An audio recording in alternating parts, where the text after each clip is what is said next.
জি কাকা, কেমন আছেন? যাক আলহামদুলিল্লাহ। কাকা খাবার খাচ্ছেন না? ডিস্টার্ব করে ফেললাম না? কাকা আসলে আপনি তো ইউটিউবে ভাইরাল হয়ে গেছেন, আপনার ভিডিওটা অনেক মানুষই দেখছে, আপনাকে অনেক লাইক কমেন্ট করেছে। তো আপনি একটি কুকুরের জীবন বাঁচিয়েছেন, তার মুখ থেকে বোতলটা ছুটাইয়া তাকে অন্তত খাওয়ার ব্যবস্থা করে দিচ্ছেন। তো এটা অনেক মানুষই খুশি হয়েছে আপনার এই কাজটা দেখে। তো কাকা আপনি কমাস ছিল বন্দি? এটা 3 মাস। প্রায় 3 মাসের মতো বন্দি ছিল বোতলের মানে বিস্কিটের বইমের কি খাইতে গিয়ে তার মুখে আটকে গেছিল।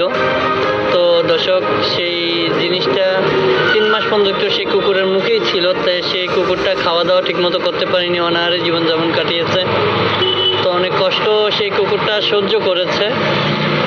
অবশেষে ওনাদের সাহসিকতার জন্য কি হবে সেটা জেনেও কিন্তু সেই কুকুরটার কাছে গিয়েছে। যাওয়ার পরে সেই কুকুরটার জীবন তারা রক্ষা করেছে।